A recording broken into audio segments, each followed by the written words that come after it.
It's not really an autobiography, though, as such, is it? Yeah, I definitely don't call it that, because I think it's not a kind of start to end. This is my life. This is where I am now. It's a memoir of sorts, and it's got like I just kind of dip in and out of memories, and I've chaptered the book. In the roles that I've played in my life, which I thought was really important to do, because I think it's not the kind of book that you have to read sort of front to back. You can just say, do you know, I really want to read the role about sisters or mum, or being a handle, being a username. Yeah. Oh, that sort of thing. Yeah, it's all the different roles we played. That's why I really liked it. You call it Finding My Voice, it's called.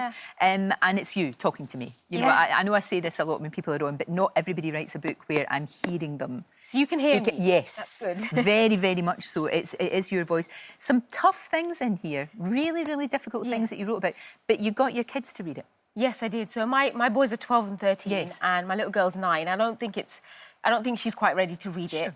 There's some of it that she can read, and I will read bits to her. But my 13-year-old has read it front to back, and he did. He talks about the most difficult bits of the book at breakfast, and I'm like, love, can we wait till lunch, please? Not at breakfast. But he really appreciated the detail I went to in describing like my dad and my relationship with my dad. He already loves them so much, but he gets to see them in a different light, and he's like, Mum, I hear your voice, and it's wonderful, because if anything, it's something that my kids can keep forever. Very much so. Very much so. Your husband comes across as just the most delightful man, and really a massive support to you when you were going through tough times. Yeah. You know, because before and after Bake Off, and you've talked about the fact that you've had anxiety and it's been very difficult. And he has been there, and sometimes men aren't all that good.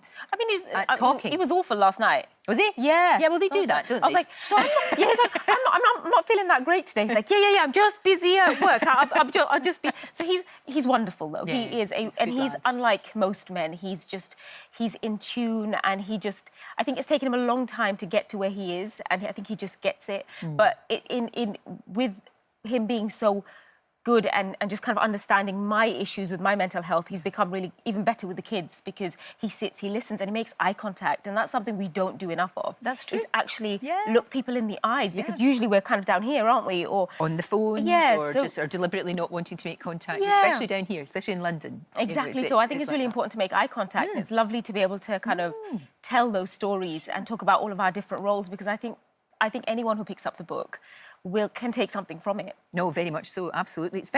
A lot of people have concentrated on quite a lot of the negative aspects, haven't they? You know, the difficult times. In fact, you talk about being abused as a 5-year-old, for goodness sake. The reaction to that, though, must have made you feel better about opening up. Yeah, it's frightening. I'm not going to lie. There were moments where, when you read those headlines on the newspapers and online, what I want to do was just take the book back and hide in a cave somewhere and just curl up. And I knew that was going to happen. I think I knew that this was going to happen. But that being said, I had to constantly ask myself, why am I writing this book? And there were moments where I put things in, wrote things in, and wrote them back out, and said, do you know what, I'm not putting that in. And my husband said, I asked him, why am I writing this? And he said, why are you writing this? Who are you writing this for? And you know, when I look back at the 14-year-old me who used to hide in Waterstones, desperate to find a book that she related to, a book that spoke to me, I'm writing that book for her, because there are girls like me and women and people like me out there who want to pick up a book and say, I hear my voice in this book. And I think that's really important. And I'm writing that for the teenage me and all the other people out there who are looking for their voice and who are kind of just feel like they're not represented. And maybe feel like they don't fit in. They're maybe out, because, do you know, I'm amazed at the amount, because I feel like that. I don't feel as if I really fit in. And sometimes I feel like an outsider. You know, a lot in my life I felt like that. And that's the thing, it's talking to them, it's speaking to them, saying it's okay to feel like that. Yeah. Right? It is. It's okay to feel that way. And you know, I loved writing the username chapter, because we are all there. No matter how much I want to deny the fact that sometimes I love social media, and other times I absolutely despise it. But we are, you know, that's who we are. That's a part of our fabric. It's a part of our tapestry, and we just have to accept it. And sometimes, like, our handles handle us, and it's about kind of having that balance. Exactly.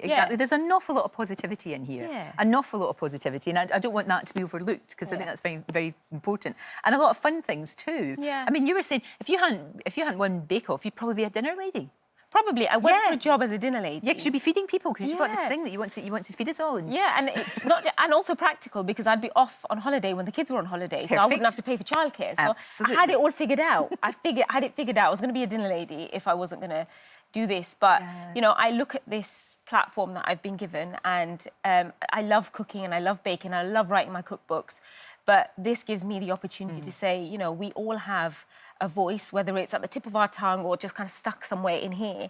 You know, we have an opportunity to say something. And I feel like if I didn't write this book and I didn't write these stories, I'd be part of a bigger problem, not a solution. And I think it's really important to speak. No, very much so. It doesn't matter what your background is, because we're all human beings at the end of the day, and it doesn't really matter. You know, we're all brought up in different ways and in different cultures and all of that.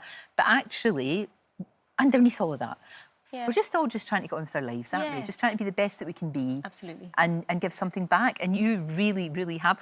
If there's one thing you want people to take away from it, Nadiya, what would it be? I hope that when they read the book, whatever chapter, I mean, they could just dip in and say, this is the chapter I'm reading today.